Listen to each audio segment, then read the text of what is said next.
청구인 대리인께서 뭐 여러 가지를 이렇게 묶어서 물으시는 바람에 증인도 예라고 대답하고 넘어가신 것 같은데, 지시받은 내용 중에 본회의장에 들어가지 못하도록 저지하라거나 국회의원을 체포하라거나 이런 지시는 받은 사실이 없다는 거 이해가 됐고요. 그런데 마지막 거 국회의 계엄 해제 요구안 가결을 저지하라는 지시를 받은 사실이 없지요. 이 부분은 이런 워딩으로 지시를 받은 거는 없다고 하더라도 아까 증인 앞에서 얘기하신 내용에 따르면 그 대통령으로부터 두 번째 받은 전화, 이게 의결 정적수가 안 채워진 것 같으니 빨리 안으로 들어가서 의사당 안에 있는 사람들을 데리고 나와라. 이걸 다른 말로 하면 국회 계엄 해제 요구안 가결을 저지하라. 이런 지시 아닙니까? 저는 그거를 뭐 그렇게 제가 유추해서 더 해석하는 것까지 확대시키는 것은 그렇게 하고 싶지는 않고, 전 분명히 국회의원을 끌어내라는 사항으로 제가 그렇게 알았습니다. 그러니까 그거하고 의결 정족수하고 연결시켜 보면요. 이 의결 정족수라는 게 그렇게 뭡니까? 뭐 이해는 할 수 있다고 저는 생각합니다. 네. 그리고 아까 대통령하고 통화 횟수가 뭐 2번이니 3번이니 그 부분 본인 해명할 기회를 좀 달라고 말씀하셨는데 지금 말씀해 보시죠. 잠깐 말씀드리겠습니다. 네. 3번 전화하셨고 2번 통화하고 1번은 통화가 안 됐습니다. 그게 첫 번째 통화는 헬기 이동할 때 말씀하셨던 사항이고, 두 번째 통화는 지금 00시 30분 국회의원과 그 의사당 관련된 부분을 말씀하시는 거고, 세 번째는 12월 6일 날 오전 상황이었습니다. 그 네. 전화는 제가 통화를 안 했습니다. 네. 그렇게 세 번이었습니다. 그리고 그 전에 어디 위치에 있느냐라고 말씀하셨던 부분들은 그건 솔직히 잘 모르겠습니다. 네. 그렇게 말하면 그것까지 되면 4번이 되는 것인데, 저는 제 분명히 기억이 전 3번입니다. 네, 알겠습니다. 그리고 통화 시각은 두 번째 통화가 증인 처음에 자수서에 정리하기로는 00시 30분으로 되어 있지 그렇게 않습니까? 제가 그렇게 썼습니다. 그렇게 기억을 하셔서 네. 정리를 하셨는데 예. 그 당시에는 아까 이미 휴대폰은 압수가 된 상태였고, 예, 그건純粋하게 제 기억으로 그렇죠. 쓴 근데 시간이 나중에 증인 공소장에는 00시 20분으로 되어 있기는 하죠. 예, 그렇게 써져 있었습니다. 근데 그건 아마도 이 검찰에서 압수된 비아폰 통화 내용을 분석을 해보고 시간을 확인해서 00시 20분으로 특정한 게 아닌가 싶은데요. 예, 자세한 건 모르겠으나 아마 검사 쪽에서는 이런저런 저 핸드폰 그것까지 확인해서 뭐 썼을 거라고 저는 생각은 됩니다. 네, 알겠습니다. 증인이 부여받은 임무, 그리고 증인이 부하들에게 부여해준 임무가, 아까 증인은 건물을 확보해서 경계하는 거 그렇게 말씀하셨습니다. 그렇습니다. 예, 그런데 오전에 김현태 증인은 뭐 의미가 어떤 차이가 있는지 모르겠는데 봉쇄하고 확보하는 거 이렇게 얘기를 했어요. 이게 개념적으로 다릅니까? 이게 군인들한테 설명을 하면 그 의미를 분명히 쉽게 그냥 받아들일 것인데, 네, 통상 봉쇄라는 것은 군사적 용어로 봉쇄라고 쓰는데, 봉쇄라는 이 목적을 달성하기 위해서는 그 중간에 어떤 지역을 확보하고 경계를 해야 그 봉쇄라는 게 달성됩니다. 그렇게 연계되는 겁니다. 예, 예. 그러면 건물을 확보하고 경계한다고 했을 때 이제 말하자면 이게 뭐 건물을 통제하고 출입도 통제하고 이런 개념도 포함이 돼 있을 것 같은데요. 그러면 증인이 이해했던 이 확보와 경계에는 바깥 사람들 안으로 출입을 못하게 하는 거, 그리고 그거 포함됩니까? 그것은 말씀하셨듯이 이건 어떻게 보면 위에 사람 잘못입니다. 확보 및 경계해서 봉쇄하라고 했을 때 거기에 정확하게 아까 말씀드렸듯이 어떤 것은 정확하게 해라, 어떤 것은 정확하게 하지 마라 라고 정확하게 지시가 돼야 됩니다. 그래야 그러면 예하부대가, 현장에서 그게 애매하면 다시 지시를 구합니까? 어떻습니까? 통상은 이제 어느 정도 시간이 되면 네. 여유가 있으면 그럴 수도 있습니다. 근데 통상은 그거는 이제 그 판단한 그 지휘관의 몫입니다. 네. 근데 그걸 물어보는 사람이 있고 안 물어보는 사람이 있기 때문에 무조건 된다라고 할 수는 없습니다. 이런 지시를 받고 나갔는데 막상 가보니까 그 건물 안에, 이날도 그랬지만 건물 안에도 사람이 많아요. 예. 그럼 그 사람들은 어떻게 해야 되나요? 그래서 치공지 수임단장이 확보 및 경계해서 봉쇄하라고 하다 보니 정면에서 그 출입문 봉쇄가 안 되니까 제가 알기로는 그 안쪽으로 들어가서 이제 봉쇄하려고 시도를 했던 것으로 합니다. 그래도 어찌됐든 간에 봉쇄를 하려고 그러면 출입문이 통제가 돼야 봉쇄가 되기 때문에 그 역할에 집중했었던 것 같습니다. 네.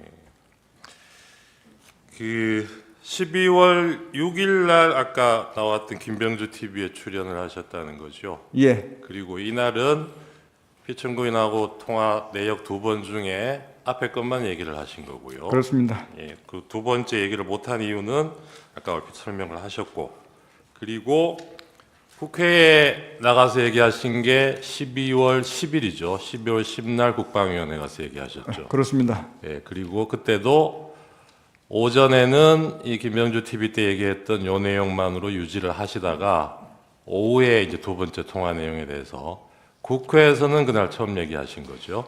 예, 그것도 말씀하신 대로 제가 그 말을 하는 게 너무 파급력이 크다라는 거를 네네, 뭐 그거 이해됩니다. 그게 그런데 이해가 돼서 예. 멈칫멈칫한 게 사실입니다. 네네. 그런데 국회에서는 이날 처음 얘기한 건데 사실은 그 전날 검찰에서 자수서도 내시고 조사도 받으셨잖아요. 그렇게 했습니다. 그 자수서에 이 두 번째 통화 내역이 벌써 들어가 있고 다 들어가 그 있습니다. 내용도 적어 내셨고 예, 진술하시면서도 그 내용을 다 얘기를 하셨지 않습니까? 그죠? 그렇게 했습니다. 그렇죠.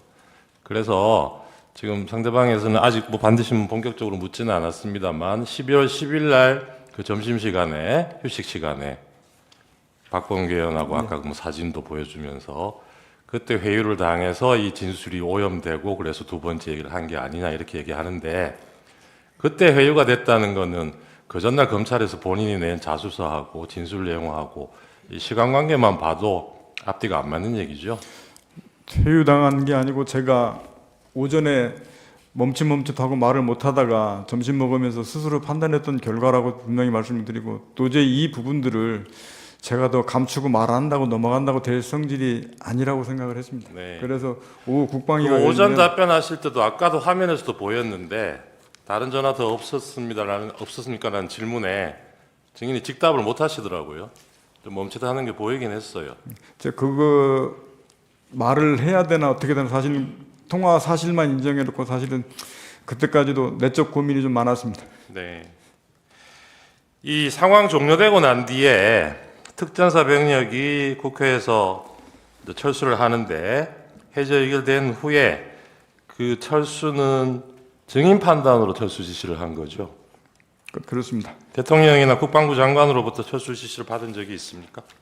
철수 지시는 받지 않았고 03시부터 05분 사이에 김용현 전 장관이 비화폰 통화하면서 저한테 어떻게 하냐라고 전 장관이 물어봐서 제가 국회하고 그 선관위 세 군데 민주당사 여론조사권 임무 중지하고 철수하겠습니다라고 말씀을 드리고 나서 그 다음 철수지 이런 것도 이루어졌습니다.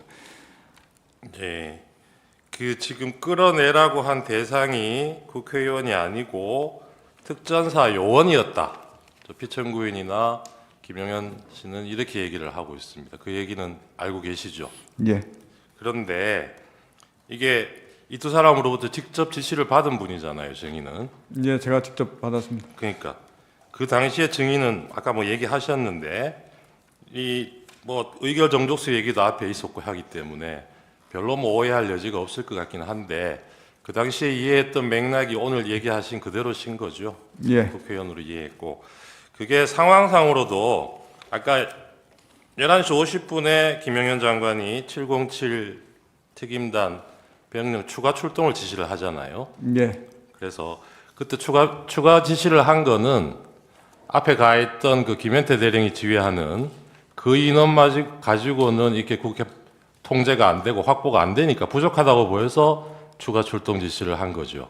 네, 전 그렇게 이해했습니다. 예. 그런데 이 사람들이 지금 이게 요원을 빼내라고 한 거다라고 얘기한 시점이 00시 20분이에요. 30분 뒤입니다. 그 707 특전 그 작전 요원들이 분명히 그 시점에는 본관에 들어가 인원이 없었습니다. 그렇죠. 김현태가 들어간 유리창 깨고 들어간 게 00시 36분 그 정도죠. 34분. 4분인가 저는 그 정도로 기억합니다. 34분이고 증인하고 통화한 게 36분. 36분 그때 통화했습니다. 그렇죠. 그러니까요.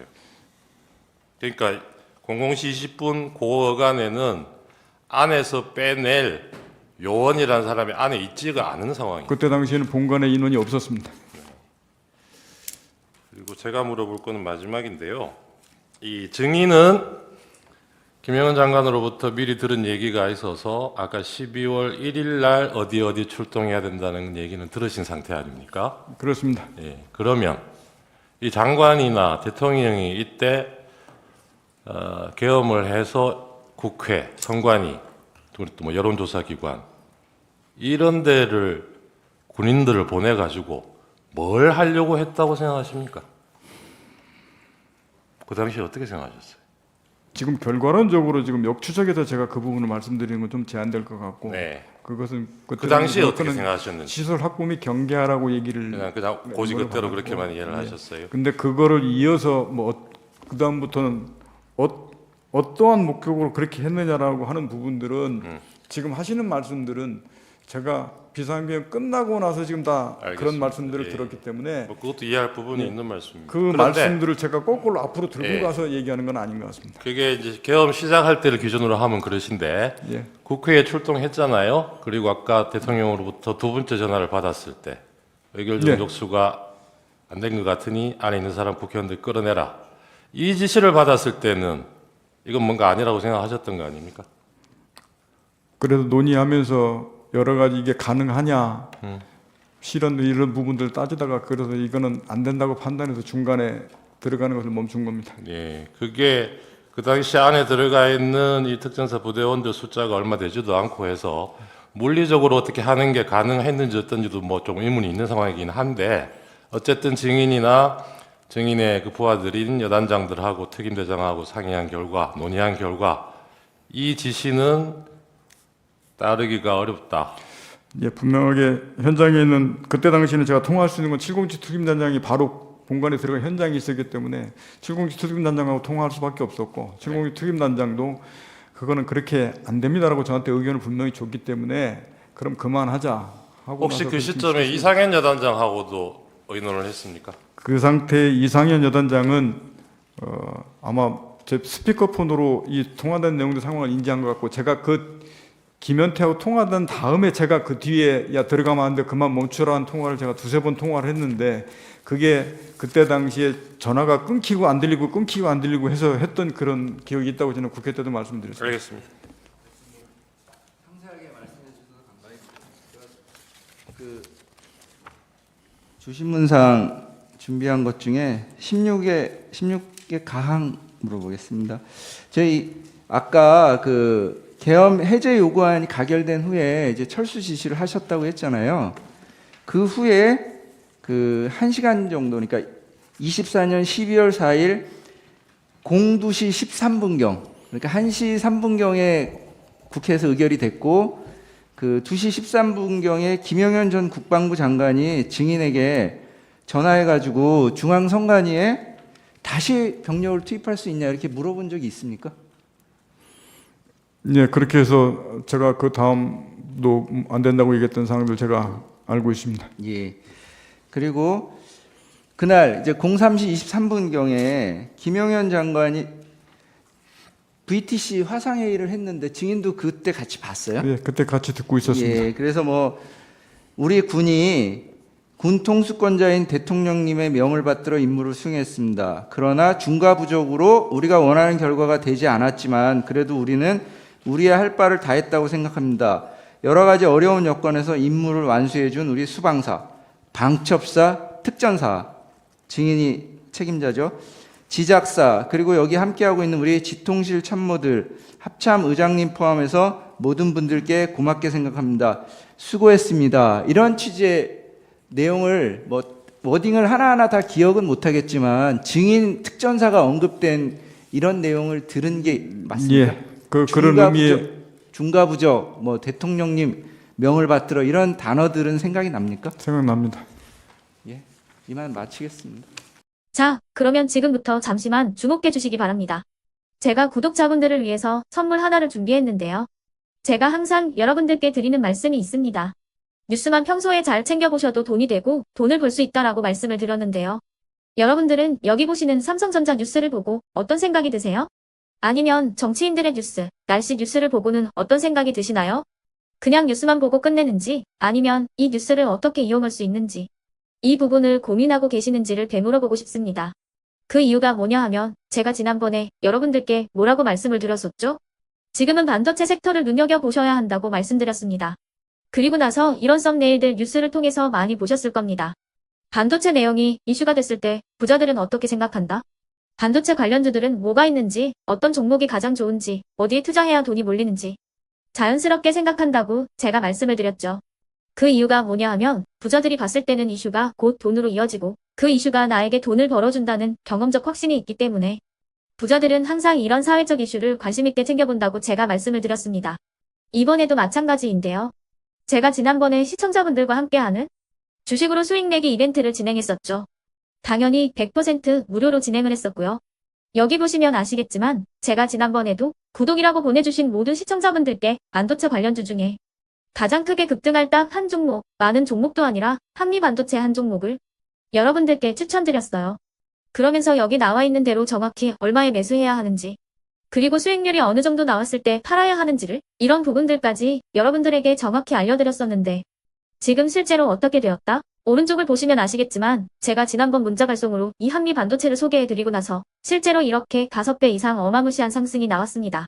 100만 원만 투자를 했어도 무려 500만 원이 넘는 수익금이 생긴 거죠. 그래서 당시에도 굉장히 많은 분들이 제가 드린 이 한미 반도체로 수익을 내실 수가 있으셨을 텐데요. 다시 한번 축하드린다고 말씀을 드리겠고 이번에도 마찬가지입니다. 앞으로도 2024년, 2025년 계속해서 기대해볼 섹터는 AI입니다. 그 중에서도 AI 반도체는 그 누구도 부정할 수 없는 미래 성장 산업입니다. 그러면 우리가 어떻게 생각해 볼 수 있을까요? AI 반도체 종목 중에 앞으로 크게 대장 역할을 하면서 10배 이상 급등할 수 있는 텐베고 종목을 지금부터 열심히 추적해야 한다는 겁니다. 큰 돈을 투자하지 않더라도 월급의 일부분 아주 소액이라도 이 종목을 모아가야 수백 %의 수익률을 손에 쥘 수 있는 것이죠. 지금 여러분이 보고 계시는 이 유튜브 또한 AI 반도체와 아주 밀접한 연관이 있고 반도체야말로 대한민국의 핵심 산업으로 앞으로 더더욱 시장은 성장할 수밖에 없습니다. 그렇기 때문에 제가 이번에도 뭘 보내드리고 있냐면 지난번과 똑같이 구독이라는 문자를 보내주시면 제가 AI 반도체 관련주 중에 앞으로 대장주 역할을 하면서 주가가 가장 크게 급등할 한 종목을 여러분들께 문자 발송으로 종목명과 사고 파는 시점을 모두 알려드릴 건데요. 그 문자를 받고 여러분들이 주식으로 돈 버는 연습을 한번 해보셨으면 좋겠고요. 혹시라도 나는 주식을 하지 않는다 하시는 분들은 주변에 주식하시는 지인분들에게 말씀을 해주셔도 되고요. 아니면 연세가 있으셔서 투자가 어렵다 하시는 분들은 이 종목을 자녀분들에게 한번 사봐라. 이걸로 한번 수익을 내봐라. 이렇게 조언을 해주실 수도 있는 거겠죠.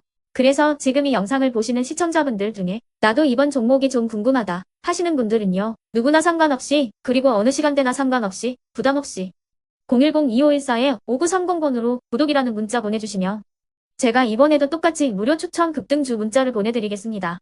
이해되시겠죠? 제 번호 010-2514-5930번으로 구독이라는 문자 보내주시면 여러분들이 직접 이슈를 통해서 돈 버는 연습을 해보실 수가 있는 거고 제가 돈을 받는 것도 아니고 투자를 대신해 드리는 것도 아니기 때문에 부담 없이 신청해 주시면 되는 겁니다. 그리고 수익이 나면 저는 다른 것은 하나도 바라지 않습니다. 제 채널에 구독, 좋아요 한 번씩만 눌러주시라 이렇게 다시 한번 말씀을 드리겠습니다.